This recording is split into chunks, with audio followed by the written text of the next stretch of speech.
christianisme est arrivé ici avant nous. Mais en fait, il ne s'agissait pas de chapelets, mais de malas tibétains qui servaient à la prière bouddhiste. Ce sont tous des malas?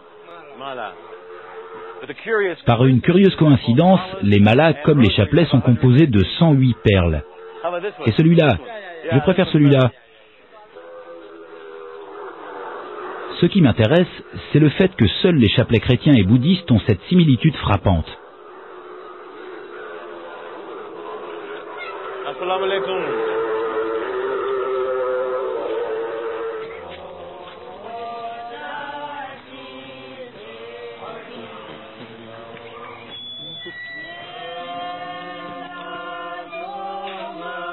La première église chrétienne du Ladakh était la mission Morave. Elle regroupe désormais une trentaine de familles. Je vais interroger le révérend Gurgen au sujet de la découverte de Notovitch. Serait-il possible que Jésus ait traversé l'Inde? Il est certain qu'il y a une influence juive palestinienne ici. Mais que Jésus soit venu en personne, je crois que j'aurais du mal à y croire. Et ces fameux manuscrits qui auraient été découverts par un homme qui a séjourné ici. La mission a été établie en 1885 et c'est en 1887 que le fameux Notovitch est venu et aurait trouvé les manuscrits. Nos archives ne parlent pas de ça. Nous avons des rapports de missionnaires moraves depuis le milieu du 19e siècle et aucun de ces journaux de bord ne fait allusion à une telle chose dans le monastère de Hemis. Les érudits que j'ai étudiés parlent des fameuses années perdues de Jésus. À l'âge de 12 ans, on le voit pour la dernière fois à Jérusalem où il dit « Je me suis occupé des affaires de mon père ». Puis on n'entend plus parler de lui jusqu'à Saint-Luc où on le retrouve à l'âge de 30 ans. Il y a donc un trou dans sa biographie. Il est dommage que tant de gens prennent la Bible pour un livre d'histoire. Ça n'a jamais été un livre d'histoire. Elle retrace un certain nombre d'événements historiques, mais ce n'est pas un livre d'histoire. On y trouve des choses sur la cuisine, mais ce n'est pas un livre de cuisine. C'est extrêmement important. La Bible est l'histoire du salut. Ça nous parle de la rédemption des hommes. Ce n'est pas un journal intime. L'Église chrétienne officielle nie l'existence des manuscrits de Notovitch, même si, d'après certains, ce sont les autorités religieuses elles-mêmes qui les auraient volés et cachés au Vatican. D'autres affirment qu'ils sont toujours à Hemis, enfouis tout au fond de caveaux secrets. Je vais donc suivre les traces de Notovitch jusqu'au légendaire Gompa de Hemis.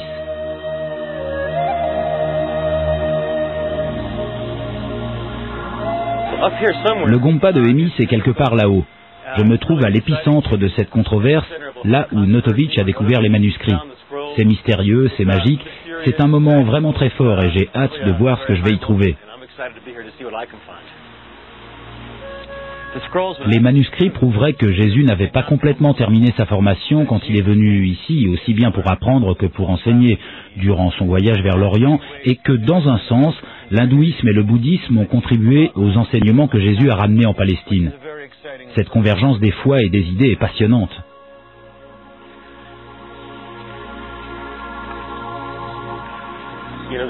C'est un endroit vraiment très isolé, et c'est l'une des raisons pour lesquelles les manuscrits seraient toujours ici.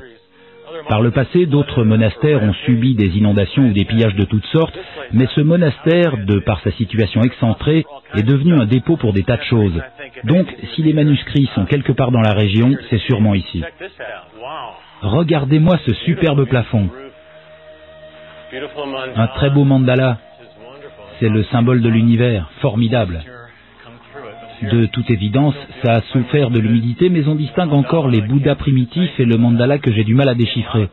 Des gens se sont donné beaucoup de mal pour les faire. Ce doit être l'entrée du monastère.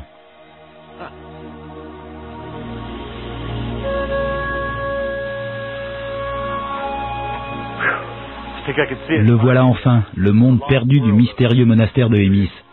La route est longue pour venir ici, mais c'est pour ça que ça vaut le coup.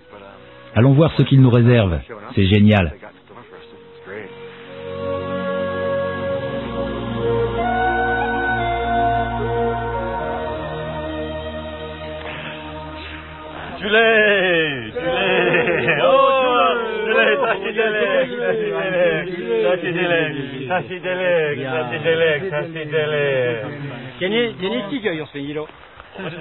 Qu'est-ce qu'il dit? Quel est le but de votre visite? Expliquez-lui que je cherche des informations sur la légende de Saint Issa. Est-ce qu'il sait quoi que ce soit à ce sujet?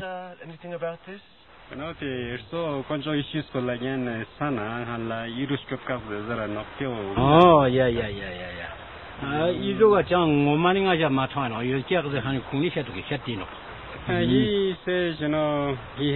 Il dit qu'il a entendu parler de la visite d'Issa au monastère.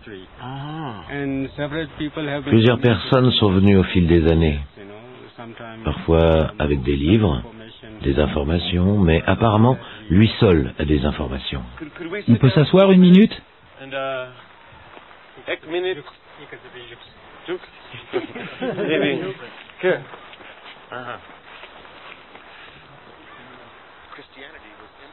Le vieux moine a entendu parler des manuscrits, mais il ne peut pas me dire s'ils sont encore à Émis. Si c'était le cas, ils se trouveraient dans un Zodnaf, une réserve obscure. Demandez-lui s'il est possible de voir cette réserve.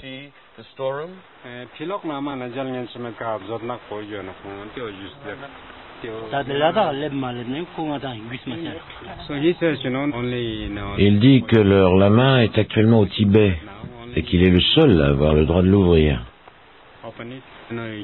Il vient très rarement ici, tous les 5 ou 6 ans. Lui-même n'a jamais vu cette réserve. Il en a juste entendu parler.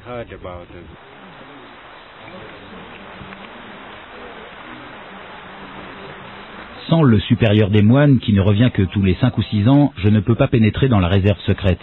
J'ai fait le tour du monastère, mais les seuls manuscrits que j'ai trouvés sont des textes bouddhiques traditionnels. Je suis déçu d'être à Émis et de repartir les mains vides. Je n'y croyais pas trop, mais on ne sait jamais. C'est quand même extraordinaire de se trouver à l'endroit où les manuscrits ont été découverts, après avoir lu des livres, entendu parler de Émis et vu de vieilles photos. Je suis encore plus motivé qu'avant et je ne regrette pas d'être venu ici. J'ai encore du pain sur la planche car il reste dans la région des monastères où personne n'est encore allé poser ces questions. C'est ma prochaine étape. Comment allez-vous? Très bien, et vous? Très bien. Ravi de vous rencontrer. D'où venez-vous? De Los Angeles. Non. Et vous? Je suis californien. Génial. Ravi de vous connaître. Que faites-vous ici? Je suis venu à Leh pour méditer. Je suis allé à Ladakh et j'ai appris que Jésus était venu ici. Il y a un mois, je suis monté à Gotsang et je suis tombé sur un petit lama que j'avais rencontré ici la veille. Il m'a emmené dans une pièce et je lui ai demandé « Vous avez des traces de la présence de Jésus ici ?» Il a fait ça et là j'ai vu les manuscrits partout sur les murs. Et aujourd'hui, je suis retourné dans la même pièce et les moines n'étaient au courant de rien. Il vous en a traduit une partie? Non, parce qu'il parlait très mal anglais. On n'arrivait pas très bien à communiquer.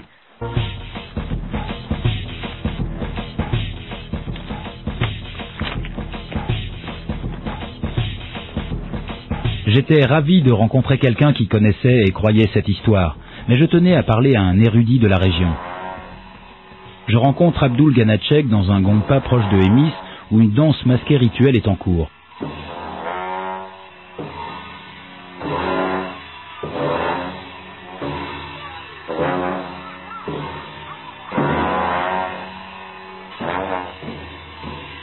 D'après Abdul, 20 ans après Notovitch, un érudit hindou a traduit les mêmes manuscrits et dans les années 1930, un voyageur américain les aurait revus.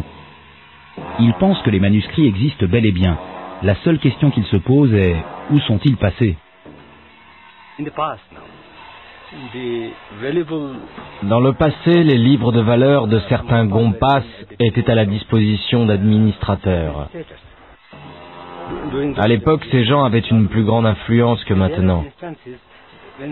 Certains livres de très grande valeur ont été confisqués aux gompas. Vous voulez dire que pendant les années 1940, les autorités auraient pu pénétrer dans la réserve et emporter les manuscrits? Ça aurait pu être les administrateurs britanniques ou même les missionnaires moraves. C'est une question très délicate.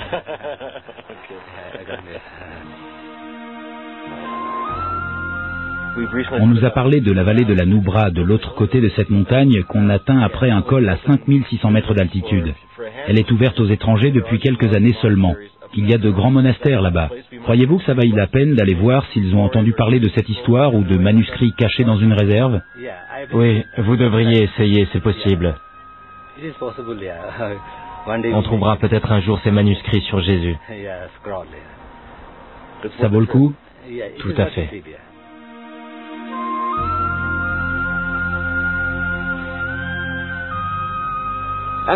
Après cette conversation avec Abdul Ganachek, j'étais plein d'espoir. D'après lui, il est probable que les manuscrits existent. Il n'y a aucune raison pour que ce soit des faux. Ils ont été vus plusieurs fois par des personnes différentes et tant de gens en ont entendu parler qu'ils existent sûrement. À mon avis, il est plus probable que quelqu'un ait eu tout intérêt à les faire disparaître et ils se sont envolés. Sans eux, il n'y a plus de preuves que cette histoire soit vraie. Si on les retrouvait, le cours de l'histoire religieuse en serait changé.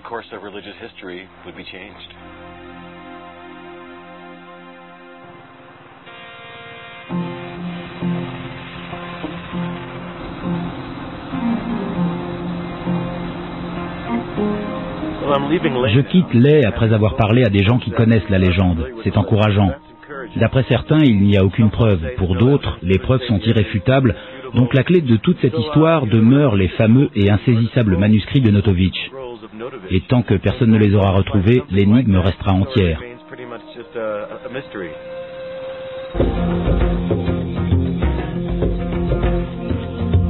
Les manuscrits de Notovitch restent la seule preuve possible du séjour de Jésus en Inde. Ils pourraient avoir autant de valeur que le Suaire de Turin ou les manuscrits de la Mer Morte. Ils ont pourtant disparu sans laisser de traces. Les manuscrits de Notovitch étaient des copies des originaux qui ont été vus pour la dernière fois au Tibet avant que les Chinois ne détruisent la plupart des bibliothèques bouddhistes. Apprenant l'existence d'autres copies, Jeff se rend dans la vallée de la Nubra, sur la route de la soie en direction du Tibet, dans l'espoir que certains de ces textes rares aient été préservés dans cette région peu explorée. Jeff se rendra dans un monastère isolé à Disquette, mais il devra avant passer le col carrossable le plus élevé du monde.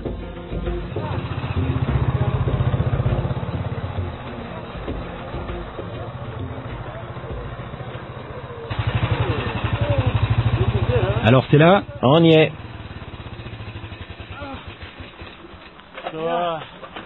C'est le fameux col? Et c'est la route et le temple les plus élevés du monde. 5602 mètres et il neige. Et il fait très froid.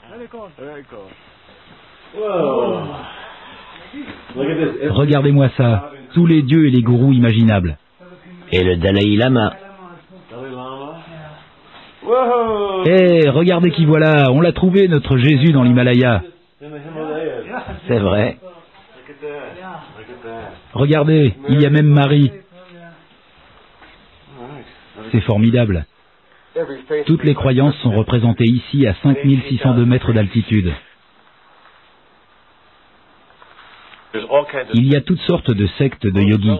La plus intéressante pour nous est celle des Nath yogis, qui font remonter leurs origines à Isanath ou Jésus-Nath.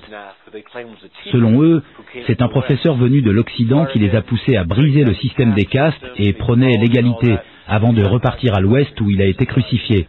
Il parle encore de cette histoire, donc ça fait aussi partie de la légende.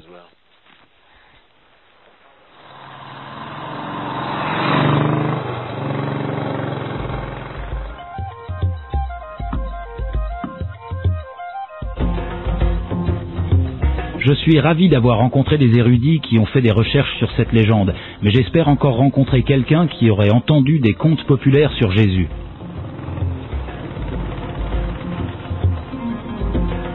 Nous arrivons au bout de la route, non loin de la frontière du Pakistan, où des combats sporadiques empêchent les touristes d'aller plus loin.